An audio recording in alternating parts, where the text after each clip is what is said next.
far as politics is concerned, if I'm pretty sure everybody has heard about the entire Occupy Wall Street protest that has pretty much,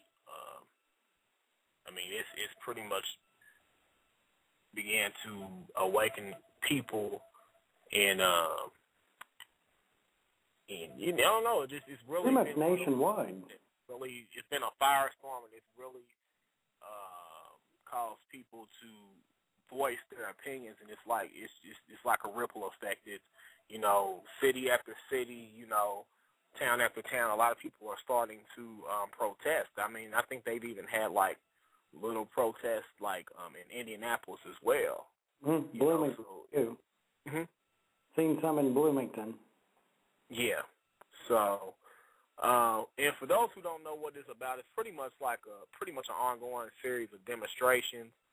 And I guess it was kind of initiated by an activist group, a Canadian activist group called Adbusters, and it started back in around mid-September 2011. In the, let me get this right, Zuccotti Park of New York City's Wall Street Financial District. And these protests have kind of like challenged institutions, social institutions, economic equality, high unemployment, greed, corruption, and, just a lot of things that people are upset. They look at these corporations and they see that these corporations are thriving while the people are suffering. And a lot of people have gotten to the point to where they're just tired. And, it's gained a lot of national and international attention. And, and I think we are the 99% here. Right. And you have like this 1% that is considered the wealthiest, and they are maintaining all this wealth. And, why are they the wealthiest and we're the 99% that are working our behinds off and can't even stay above water? Right, and I think, too, one of the messages that I can identify with a great deal is if the 1% holds all the wealth and the money in the entire nation or world or whichever they're referring to, that 1% only concerns their bottom line.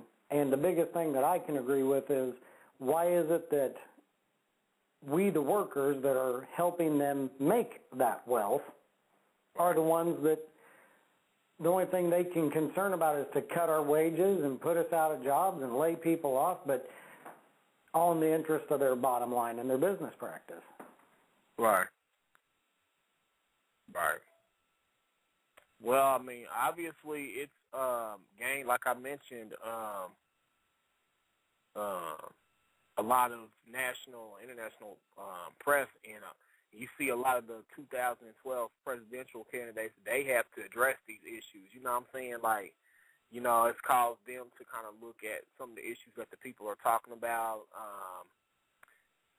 Congress and the White House, they've addressed these events and things like that. So, it's really a protest that's gained a lot of attention. Even the celebrities have, are also, involved in this too. So, it's a movement that everybody is, joining in. And there's criticism of it, of course, because I know how people, are talking about this supposed, public nuisance or the violence or the so-called violence and stuff like that. But it's getting to the point where a lot of people are fed up, and when people get fed up, there's a revolution around the corner. Mm-hmm. I'm hoping there is, at least. The biggest thing that I've wondered as I've started to notice these protests catching on nationwide is that I have noticed that it's usually, for the most part, like what appears to be like late teens, early 20s people in the protesting movement. And those people, my concern is, one, do they get out and vote? Right. That's one of my concerns, is do they get out and vote and try to make an impact with their voice or even with their vote, if nothing else. But it seems like that is, and even though they may agree, I think that the majority of the people across the nation have an agreement that, the business world's pretty screwed up. They're going to make a bottom line, and they don't care who they screw over in the process of getting it. However, you've got these, it's mostly just, it's for the most part that young group of sect. But the rest of the people, they may agree with some of the things they have in common, but they aren't getting on the bandwagon. And how are they going to vote? Are they going to make their vote count and put it towards something that's going to make a difference? Right.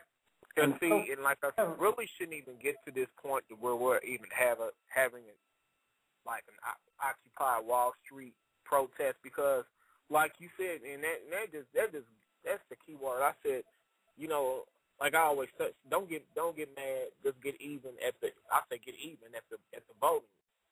Mm-hmm. At the voting. You know what I'm saying? Because a lot of this stuff, like, you're mad about the people that's in office, but you allowed these people to get into office.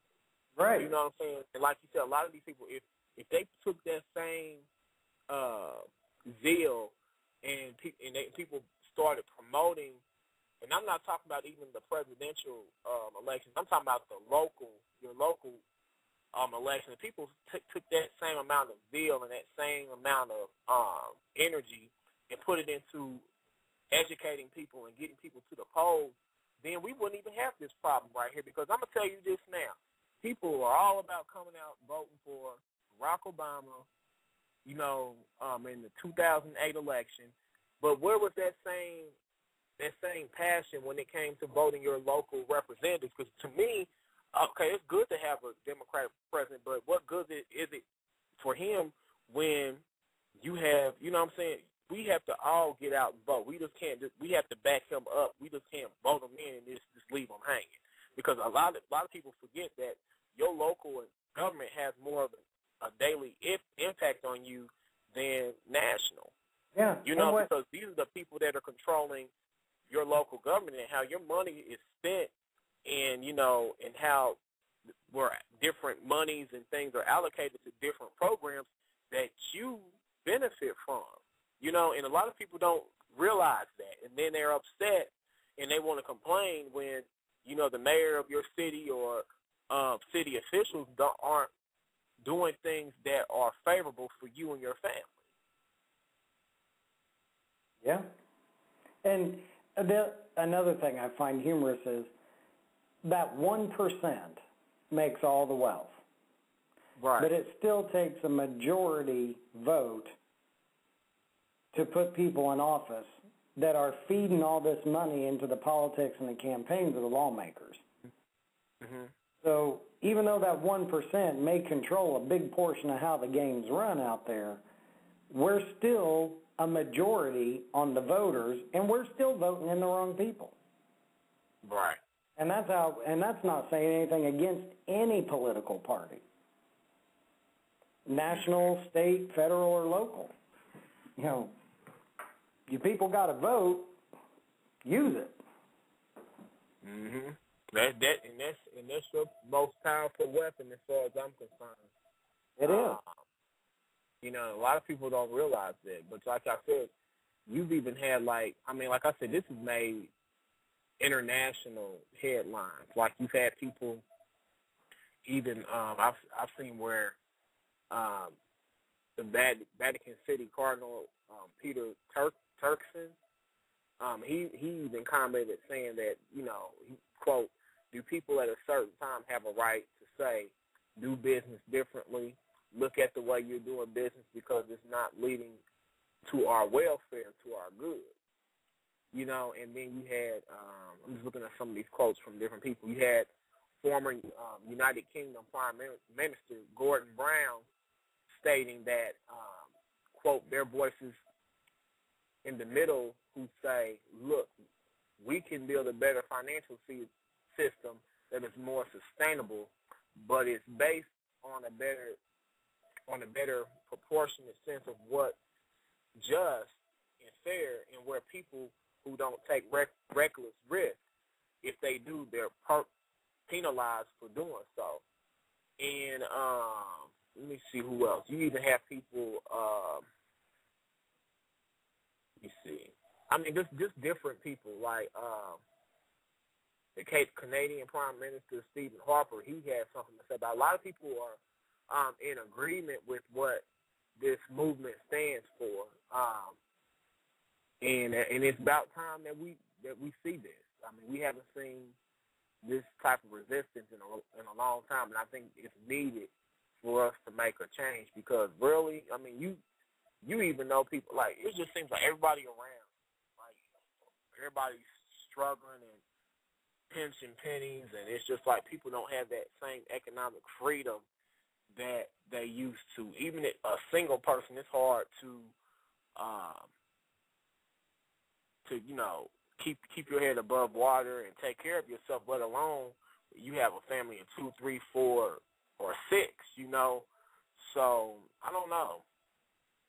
Yeah. So I don't know. I've just been seeing this going on for weeks, and I just wanted to at least address that, because, I mean, it's something that we all need to do. We need to organize locally, and and take an active role in our local government too. So it's just not we just can't look at this thing, well, that's happening nationally. I mean, there's nothing I can do here locally. Right, and that's plenty that we can do. It's perfectly clear that businesses or whatever, they're going to do what they're going to do unless you stop them with putting a law in place. And, right.